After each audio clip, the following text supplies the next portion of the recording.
Nini nguvu ya damu? Na tunaposema damu ni kitu gani? Hatuzungumzi damu ya kawaida unayoijulia wewe, bali tunaongelea nguvu iliyo katika ile damu tunayoizungumzia. Sema amen. Pete na Yesu makofi na vigeregere.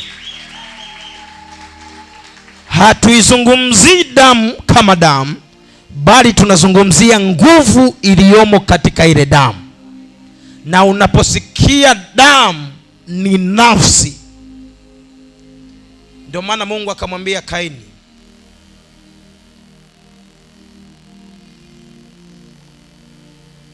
damu ya ndugu yako inafanyaje? Inanililia kutoka katika nini? Katika ardhi. Manake nafsi ni damu. Nafsi ya ndugu huyo damu. Ndio maana watu wakitaka kufika mahali fulani au kwenye jambo fulani, wanasimamia kwenye kitu fulani ili wafanikiwe. Wako lazima wamwage damu ili wafanyaje? Wafanikiwe. Bwana Yesu asifiwe. Hata kwenye utawala wa kawaida, mtu yuko lazi wanaenda kinyume naye awaangamize, damu imwagike ili afanyaje? Aendelee kukaa juu. Sema amen. Kwa hiyo yaliyomo katika ulimwengu wa mwili ndivyo yalivyo katika ulimwengu wa roho. Na ulimwengu wa roho ni zaidi, kwa sababu mengi ya ulimwengu wa roho yanafanyika sirini. Bwana Yesu asifiwe. Mengi yanafanyika wapi? Sirini. Lakini akishafanyika sirini anakuja kuibuka mwilini, maisha ya watu yanakata roho. Mtu maisha yake yanafungwa, kwa sababu hakuna anayefunga maisha yako kwa kuzungumza pekee. Lazima lile neno linatoka na nguvu iliyonuiwa pale, kwamba huyu asifanikiwe. Sio kufanikiwa tu, lazima kuna roho inahamishiwa kwako ya kutokufanikiwa, inakaa na inaishi na huyo mtu. Ujue kwa nini amekuwa na power hiyo.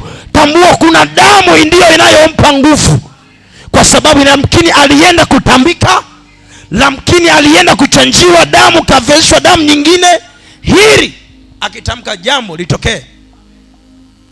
Tuliokulia kijijini, kuna wazee unajua kabisa huyu anajulikana kijiji kizima. Bwana Yesu asifiwe.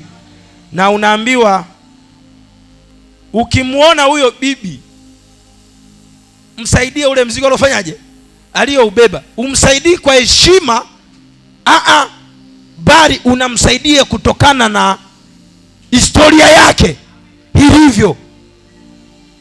Na ukimwangalia yeye, huwa wengi wanakuwa ni wakiwa hawanaga ndugu. Yaani bibi ni mkongwe lakini hana mtoto, hana mjukuu, ni kama ametengwa. Bwana Yesu asifiwe. Lakini kule kutengwa kwake, yeye mwenyewe amechagua kuishi yale maisha. Kwa akili za kawaida wewe unamuona yuko peke yake, lakini katika ulimwengu wa roho kuna nafsi anaishi nazo ambazo kazi control, anazitendea kazi ulimwengu wa roho.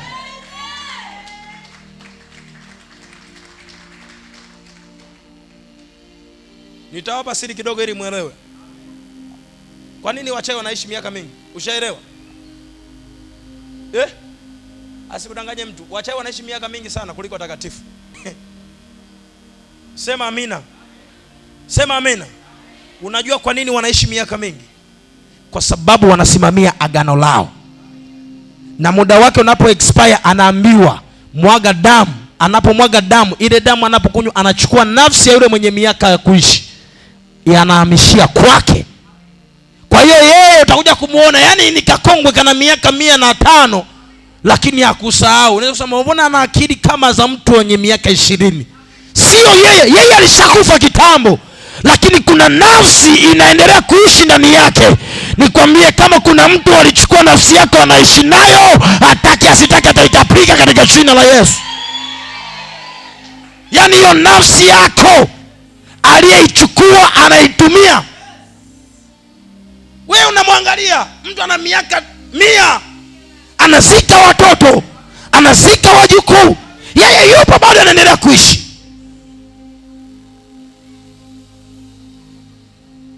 Na anavyojua kulia, Baba unaniondolea ninaowapenda, wananiacha mwenyewe, nitabaki na nani? Pumbavu. Kumbe kawahifadhi ndani.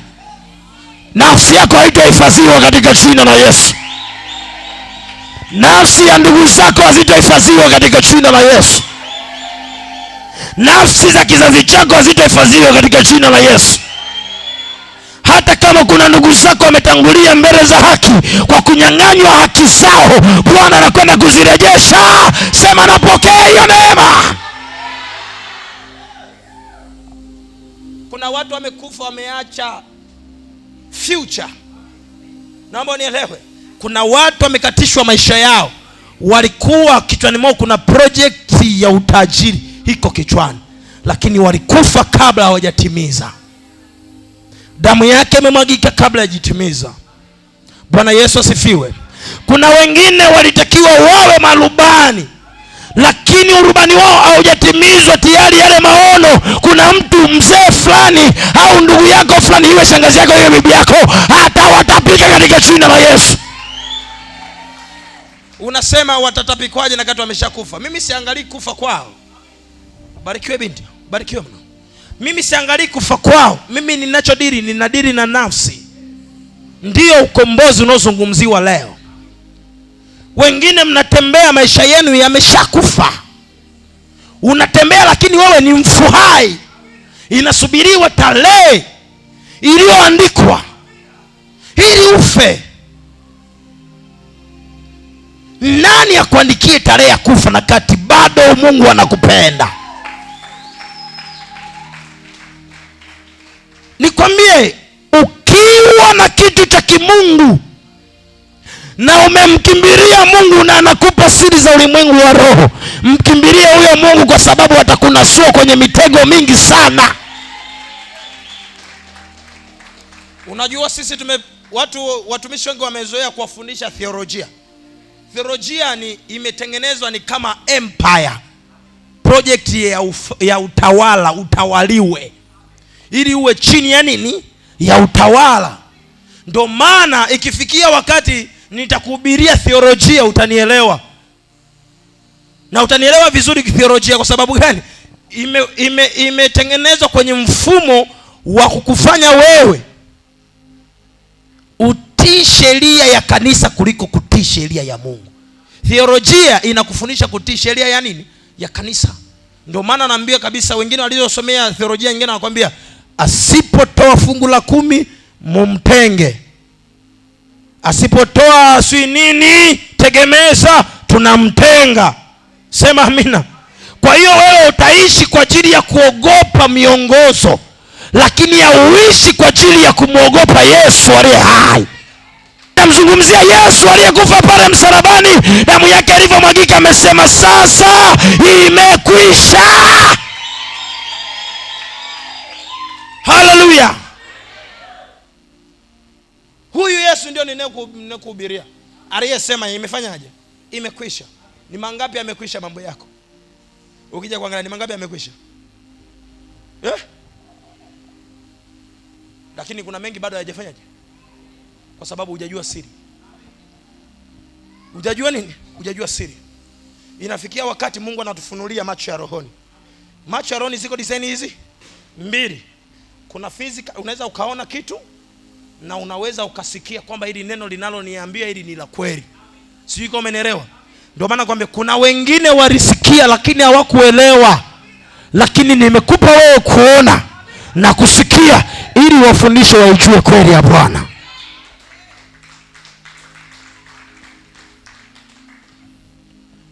Kwa hiyo zingatia na uliyekuja hapa. Kama sio wewe, mama yako au baba yako alishafanya agano la damu. Kama sio mama yako, basi bibi yako upande wa baba au upande wa babu, au upande wa mama au upande wa bibi. Lazima kuna mtu alishatengeneza ufalme wowote. Tusidanganyane. Wazazi wetu walikuwa wanafanya maagano, wengine wanasema ni mazindiko, ili watoto wao wasiharibike. Damu zinamwagika. Sema amina. Kuna watu wanafukia mnyama akiwa bado yuko hai. Ili naliongea mimi upande wa mama yangu. Nilikuja kuambia, nimekuwa mtumishi, namwambia mama, mbona ninaona kuna kipindi kule alipotokea mama yako, mbona ninaona kuna jogoo mkubwa hivi mweusi anazunguka? Kaniambia, wewe umejuaje? Nimwambia sio kujuaje, kuna mambo mengine na hayo mambo nimeongea. Yaani mimi hata sijui kama hata kuzaliwa nimeshazaliwa. Lakini Mungu ananiambia kule alipotokea mama yako, kwa bibi yako, kwao kuna jogoo anazurura usiku. Yuko anafanyaje? Anazurura. Harizikwa pale ni kama zindiko. Akiwa hai, akiwa bado anapumua, amezikwa pale. Lakini walikuja kunielewa ninachowaambia.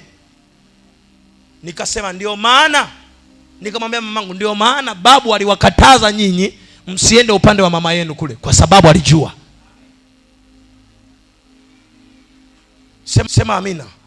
Kwa sababu alijua kule sio pazuri. Kuna vitu vingine unatakiwa uvifuatilie. Achana na kuombea. Ukitaka kujua ugumu, ulizia tu hata babu yako, hivi mama tulikuwa, atakwambia tu. Kwa hiyo vile vingine sisi tunachukulia ni vidogo. Usije kuona unafanya kazi ufanikiwi. No, kuna damu hairuhusiwi wao ufanikiwe. Damu imetolewa pale kwamba sisi familia ni ya waganga tu. Sisi familia yetu ni ushirikina. Sisi familia yetu hakuna anayeruhusiwa kumiliki hata gari. Ukimiliki gari tu, amini kwamba unaenda kupata ajali na unakufa, damu imemwagika. Na gari nyanga. Unaulizwa, what the problem? Kumbe hujatambua tatizo iko wapi. Tatizo sio wewe, bali kuna damu imesimama ya umasikini. Hiyo damu inakwenda kufuta leo katika jina la Yesu Kristo. Hiyo damu inakwenda kuondolewa leo kwenye maisha yako katika jina la Yesu. Sema ninafuta.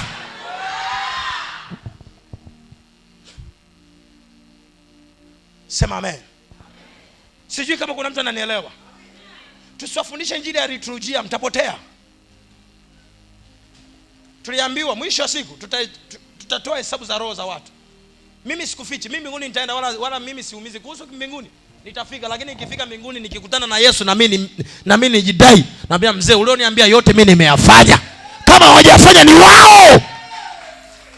Cha kwanza, ukiwa na Yesu wala uogopi hata kufa. Unawaza kufa ukiwa na Yesu? Labda kufa, labda kifo cha ajabu tu. Lakini kusema muda wako umefika, unaogopa nini? Ndio maana wengi waliobeba injili ya kweli kufa hawaogopagi. Yuko lazi kuongea ukweli, kwa sababu anajua ukweli utakapotengenezwa yule mtu anakuwa salama. Ukweli wako wewe unaweza ukafanya mamilioni ya watu kuokoa huru. Ukiuliza Yesu amekufa kwa sababu ya kuweka kitu ukweli. Amekufa kwa sababu hiyo, ili kweli ijulikane. Na kweli itakapojulikana watu watakuwa huru. Ndio maana ile nafsi ya Mungu iliyovaa mwili wa mwanadamu, ilipofika wakati, imeandikwa, roho ikaacha nini? Mwili. Roho ilivyoacha mwili, na Yesu akafanyaje? Akakata roho. Na kabla ya kukata roho alisema yamekwisha. Ndio sauti yake ya mwisho, sasa sawa, yamekwisha msalabani. Kwa nini sisi magonjwa hayajaisha bado yanaendelea kututafuna? Na kila leo linatengenezwa gonjwa hili, kila kesho gonjwa lingine, kila kesho gonjwa lingine. Nani kasema? Kila sadaka ya damu iliyotolewa, Yesu amekufa msalabani kwa ajili ya kutuosha na kutusafisha katika jina la Yesu Kristo aliye hai. Sema amina. Pete na Yesu makofi na vigeregere. Makofi na vigeregere tena, haleluya. Nani anampenda Yesu? Shusha mkono wako chini. Nani ashaye kumwona Yesu? Hamjawahi kumwona Yesu? Hamjawahi kumwona? Mmeshawahi? Alemwona Yesu, nyosha mkono juu. Kuishi nei. Hamjamwona Yesu hata mara moja?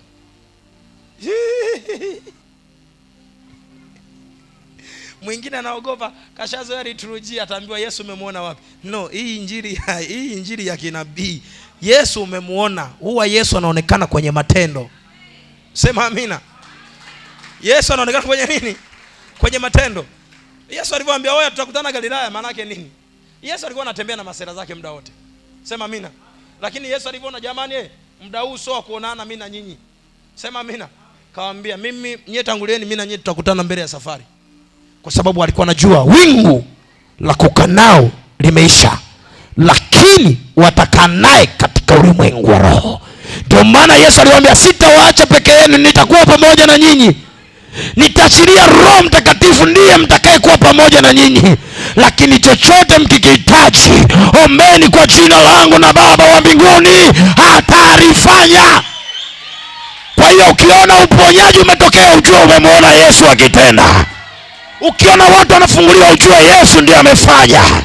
Ukiona watu wanainuliwa, ujue Yesu ndiye anabadilisha historia. Pokea neema ya Yesu ikae ndani yako. Sema niko tayari. Sema niko tayari. Unajua ni kitu gani Mungu anachokitengeneza? Mungu anatengeneza maisha yetu tutambue. Kwani Yesu amekufa kwenye huu msalaba? Yesu hajafa kwenye huu msalaba. Sema amina. Lakini msalaba huu ni ishara ya kuonyesha kwamba Yesu aliteswa kwenye msalaba kama huu, aliyekwa hivi. Hii ni ishara. Sema amina. Ndio maana ukiona hapa haijaandikwa jina, ujue huu msalaba unaishi kwenye eneo la ibada. Ukiona umeandikwa majina, ujue huyu alikuwa anamwamini Kristo lakini ameshakufa. Sio, uko unanielewa? Sema amina. Ukiona kanisani kuna mtu msalaba kama Wolf kaandika maandishi hapa, muulize vizuri, wewe ni nani? Hapa ni ishara kwamba Yesu alikufa pale msalabani, damu ikamwagika. Lakini damu haijamwagika tu msalabani. Damu ilimwagika toka alivyokamatwa. Lakini kabla ya damu ya Yesu kumwagika, tayari watu walishamwaga damu ya askari mmoja. Petro huyo Iskarioti kachana masikio ya watu, damu imemwagika. Lakini kasema Yesu, kasema mapigano sio ya design hii, sio niwarudishie. Ingekuwa ni watu wenye uelewa kipindi kile wangemwacha Yesu, lakini ilikuwa lazima litimie. Wewe mtu anafanya muujiza hapo, sikio limerudi, unamkamata tena. Lakini wamemkamata, wamemburusa, wamempeleka kwa nani? Kwa Pilato, wamerudisha, wamempeleka kwa Herode, wanarudisha. Yani wamemzungusha zungusha tu. Hata mateso yako wanakuzungusha zungusha.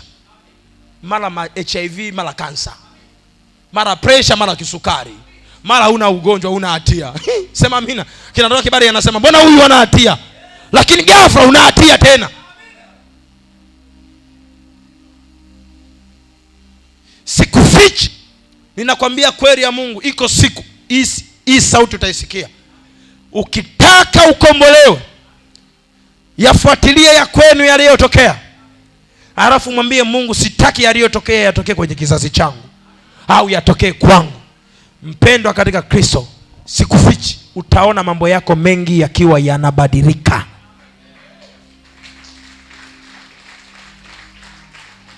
Utaona mipango yako mingi inafanyaje? Inaendelea vizuri. Kwa sababu tunachokiongelea hapa, tunaongelea nguvu ya damu. Lakini tunazungumza damu ni kitu gani? Tunaongezea ni nafsi. Ndio maana waliotufunga wamekamata sana damu. Sema amina. Kuna mfalme mmoja, mfalme wa Moabu, aliuliza, je, alitafuta wapelelezi wana wa Israeli, kwa nini kila vita wanatushinda? Watu wakaenda kuchunguza, wakasema, Bwana, wanabeba ng'ombe, kondoo, wanaenda kutoa sadaka kwa Mungu wao mlimani. Bwana Yesu asifiwe. Alipopata taarifa akasemaje? Na katika Biblia imeandikwa kwamba huyo mfalme alikuwa na mtoto huyu mmoja wa kiume ambaye ndiye alitakiwa awe nani? Mlisi wake. Alivyosikia kwamba wanatoa sadaka katika mlima, akasema, yes, kama wanatoa sadaka za damu za wanyama, mimi nifanyeje? Naye kaenda kuiuliza miungu yake anayoiabudu. Elewa, ujue nayo miungu ina nini? Ina nguvu. Bwana Yesu asifiwe. Tunamhubiri Kristo kwa sababu nayo kuna miungu nayo ina nguvu. Utajiri hata miungu itakupatia, lakini haiwezi kukupatia amani ya moyo. Kwa hiyo alivyojua wana wa Israeli wanatoa sadaka za wanyama kwa Mungu wao, imeandikwa katika Biblia, akamchukua mwanae wa kwanza ambaye alitakiwa kutawala katika ufalme, akamuulia ukutani, damu ikamwagika. alipomuulia ukutani, Israeli walipigwa kama hawajapigwa tena.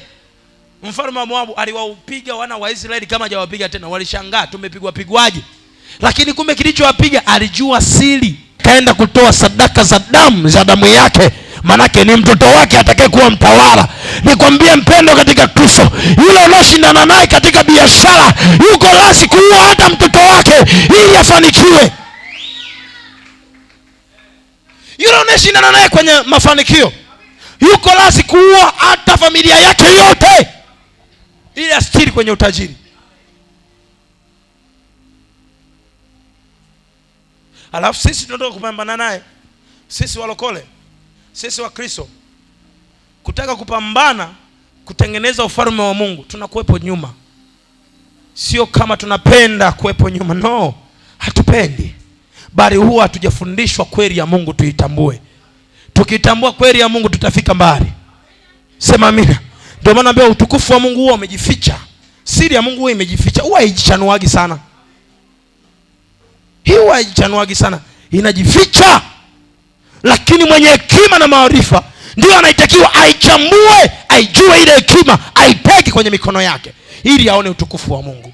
Ndio maana nakwambia ukimuelewa Kristo na ukimkubali awe Bwana na Mwokozi wa maisha yako, na ukiamini damu iliyomwagika msalabani, utaona kila damu iliyotolewa juu yako haitokuwa na nguvu katika jina la Yesu. Pete na Yesu makofi na vigeregere. Nenda Waebrania 9 kuanzia mstari wa 15. Kimbia. Bwana Yesu asifiwe. Amen. Naenda kusoma Waebrania sura ya 9 mstari wa 15. Amina mwanangu. Na kwa sababu hii ni mjumbe wa agano jipya. Kwa sababu hii mimi ni mjumbe wa agano jipya. Ili mauti ikiisha kufanyika. Ili mauti ikiisha kufanyika. Kwa kukomboa makosa yaliyokuwa chini ya agano la kwanza. Kwa kukomboa. Rudia hapo. Kwa kukomboa makosa yaliyokuwa chini ya agano. Kwa kukomboa makosa yaliyokuwa katika agano la kwanza. Wewe unasikiliza, wewe ndio wa kuikamata injili. Kwa sababu agano la kwanza walitoa sadaka ya damu na mauti ikatokea. Kwa hiyo anakuambia nimekuja kwa agano jipya kwa ajili ya kuling'oa lile agano la kwanza ambalo damu za wanyama zilitolewa kwa ajili ya maisha yetu. Kwa hiyo limekuja agano jipya kufuta makosa. Kwa maana maagano walioweka wazazi wetu au wazazi, maagano mlioweka watoto wenu wanateseka leo ni makosa. Sio sawa, ni makosa. Nazungumza na watu, glory somebody. Hello. Hao walioitwa waipokea ahadi ya urithi wa milele. Hao walioitwa ili wapokee ahadi ya urithi wa milele. Maana agano la urithi lilipo. Maana agano la urithi lilipo. Unaposikia urithi, maana yake ni kitu kipo kimeandaliwa. Lakini je, utakuwa katika ule urithi? Wewe upo kwenye ile kizazi? Upo kwenye generation ile? Ni kizazi chao. Kama upo kwenye kizazi, wewe uruhusiwi kuchukua ile, uwezi kuchukua ule urithi. Lakini ukiwa katika urithi ule, lazima ikuhusu. Lazima iwepo mauti yake aliyelifanya. Lazima mauti iwepo kwa yule aliyelifanya. Kwa maana yamkini wazazi wetu waliweka agano za mauti hata kwenye nafsi zao. Sema amina. Waliweka agano la mauti kwenye nafsi zao. Kwa maana hata kama wameua mnyama, wamenena. Sijui kama unanielewa. Hata kama wameua mnyama, maana yake wamenenea. Baada ya ile agano kuisha, ni nini kitokee? Ndio maana kuna watu wameka agano la utajiri, wakifa wao na utajiri umefanyaje? Umekufa. Ukija kujiuliza, kwa sababu never katoa damu yake, kachanganya na damu ya yule mnyama aliyotolewa sadaka, na anaambiwa utajiri wako ni wa miaka 10, utajiri wako wa miaka 20, utajiri wako wa miaka 30 au miaka 40. Kwa hiyo kama utajiri wako una umri wa huu, je, baada ya wewe ni nani utamweka deposit ili aendelee kulisi hii sadaka? Maana yake wewe ukifa, unatakiwa kijana wako au mtu wako unayemjua wewe, damu ni moja, umlisishe huu urisi na umwambie kweli ya Mungu anayotakiwa, au eti kweli ya Mungu, kweli ya giza lao, ili watambue namna ya kufuata. Ndio maana utamuona mtu anampenda mtoto wake mmoja, anamzilishisha kila kitu, anamwambia ukweli, bwana, huu tajiri wetu una masharti haya haya haya. Huu tajiri wetu, chumba cha nyuma kule tunamiliki majini. Kwa hiyo kila ikifika saa 7 usiku ukaisujudie. Saa 7 usiku ukaisujudie. Kwa hiyo mzee akiona wakati wake unakaribia kufa, unakaribia kuisha, anaanza kumchukua yule mlisi wake taratibu, anampeleka ile miungu anayoiabudu ianze kumpokea, ianze kumtambua, ianze kujua kwamba yule akifa mwingine amesimama, biashara inaenda. Sasa kuna wazazi wengine walijua ile mauti ni mbaya. Mwingine anasema sitaki mtoto wangu nimshirikishe. Akifa yeye, zile nafsi hazina nguvu za kuzicontrol, zinatembea tu. Kwa hiyo kikimkuta mjukuu ana pressure, mjukuu ana kovu, mara ana tatizo la moyo, mara figo zimeferi, mara moyo mpana, mara huyu ana kisukari, mara ni pressure. Unajiuliza haya magonjwa yametoka wapi? Nikwambia yoyote aliandika mauti ndani yenu, Bwana anakwenda kuyafuta. Sema ninafuta. Watu tunateseka, tujui mauti zimetokea wapi. No, yamkini wewe hujui mauti imetokea wapi. Hiko siri ya mauti imesimama. Hiko siri ya mauti imesimama. Kutambua hii mauti na kuhusu, huwezi jua mpaka uwe katika siri. Tumeona matajiri wengi walikuwa na magari makubwa, lakini walivyokufa tu magari yakapotea. Sema amina. Sema amina. Kijijini kwetu kuna mmoja tajiri alikuwa na magari yake, sio anaitwa, kuna moja Ishala, nyingine si Zegere. Yule mzee alivyokufa tu na magari ameanza kufa. Limepinduka kubwa, limepinduka dogo, Krishna. Kabaki na ishara, imekufa ishara kubwa, imebaki ishara ndogo. Mzee alivyokufa, Krishna. Unashangaa, hawa ndio walikuwa wanatikisa. Wako wapi? Ukija kufuatilia wameshakufa. Sema amina. Pe Yesu makofi na vigeregere. Wamekufa, wameondoka na vitu vyao, kwa maana vitu vyao vina masharti. Sasa vilivyokufa, zile nafsi zinazowapa watu utajiri ndio zinaanza kusurvive, zinatafuta damu sasa. Kwa sababu hakuna anaenda kuwasujudia kule, hakuna anaenda kutoa sadaka za wanyama, hakuna anaenda kukata kiganja chake kumwaga damu pale. Kwa hiyo zile zinaanza kutafuta wenyewe, watu wanaanza kufa kama nyuki. Leo kuna familia mpo, mwezi wa 4 ni kuzika, mwezi wa 11 kuzika, mwezi wa kwanza kuzika, mwezi wa 5 kuzika. Mpo hivyo, unajiuliza kwa nini sisi tunaenda kuzika tu? Kwa nini msikutane kwa ajili ya sherehe? Kwa nini haipiti mwaka bila kuzika ili mfanye sherehe? Mkikutana fanyeni sherehe, lakini mkikutana mjue mauti. Ukiona simu ya ndugu yako hamjawasiliana miaka mingi, ujue ni taarifa ya msiba. Nani kasema? Mungu anakwenda kufuta kwa damu ya Yesu. Hakuna taarifa ya msiba itakayotokea kwenye maisha yenu katika jina la Yesu. Hakuna taarifa mbaya itakayosikia kwenye maisha yako, bali unakwenda kutakaswa kwa damu ya Yesu. Unakwenda kupokea taarifa njema. Sema niko tayari. Kwa maana agano la urithi lina nguvu palipotukia kufa kwa mtu. Kwa maana, rudia hapo mwanangu asikie vizuri. Elewa ili endeko.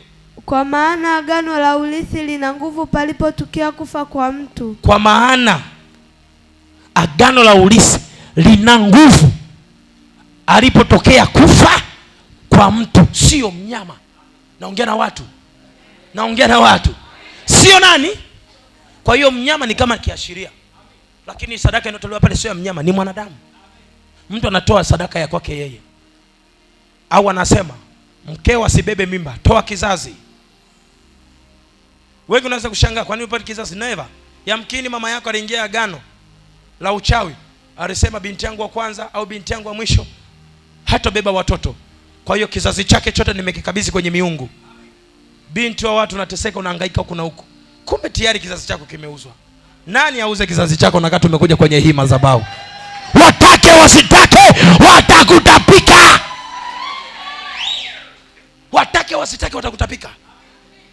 Wachukue kizazi chako wao wewe na ipi, wafuatane huko huko makaburini katika jina la Yesu Kristo, wewe uwe huru.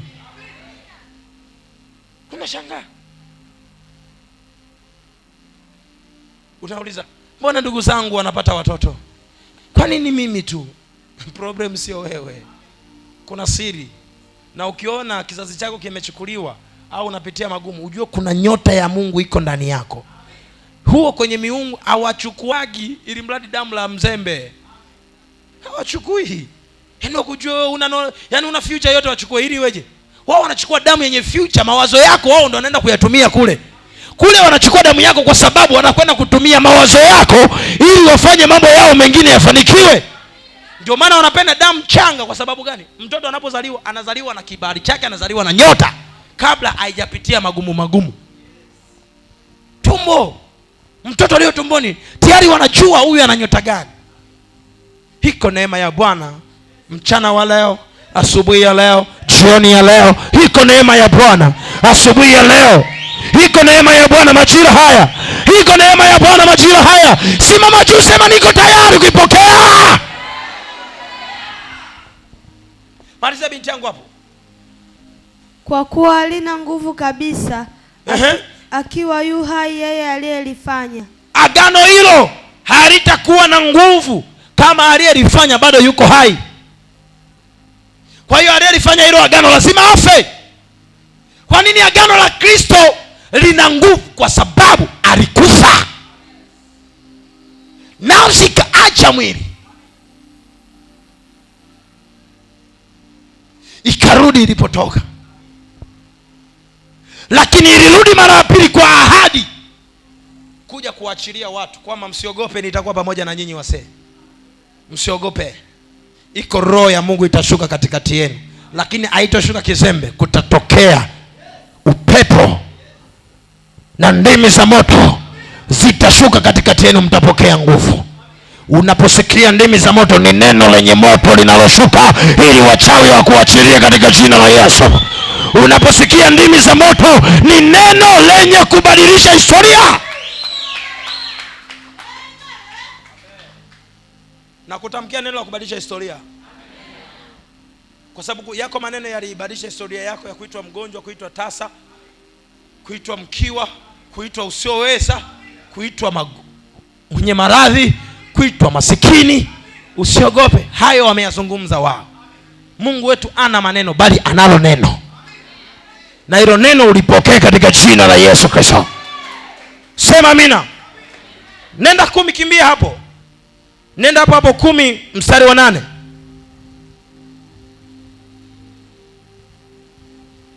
Bwana Yesu asifiwe. Amen. Naenda kusoma Ibrania sura ya 10 mstari wa 8. Yes. Hapo juu asemapo, yes, dhabihu na matoleo na sadaka za kuteketezwa na hizo za dhambi hukuzitaka, wala hukupendezwa nazo. Kwa nini ulikataa kupokea sadaka kama za mwanzo?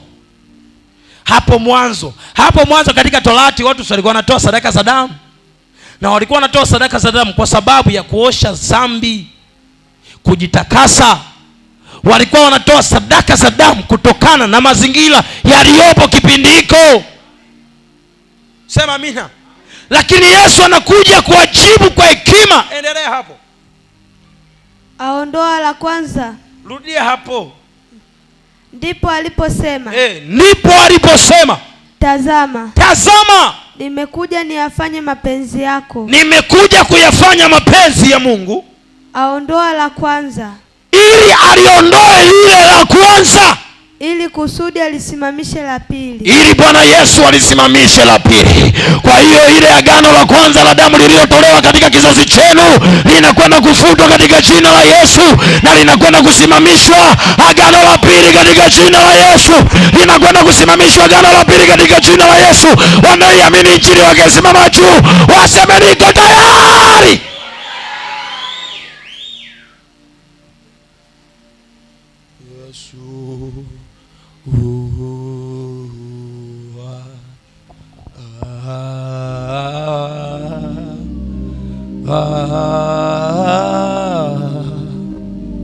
Kuna watu walikata tamaa.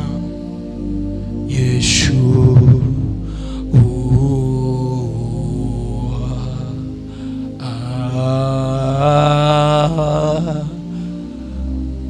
Santaraboria korea mose tereboria ka. Yesu shuka. Yesu shuka. Yesu shuka. Remoria kataka. Wengine wako hapa, nafsi zao zipo vijijini kwao walipotokea, wanatembea bila vivuli vyao, bila nafsi zao, wanaishi maisha ya kijijini, wanaota wengine wako mashuleni, wengine wapo kwenye makaburi ya kwao, wengine wapo kwenye makaburi ya ukoo, wengine wanalishwa vitu vya ajabu siku wa manane, wengine wanajiona wapo kwenye matambiko, wengine wako wanapaa angani, kumbe baraka zao zinahamishwa. Yesu simama. Baba simama. Baba simama. Eri abori amas. Eri amos.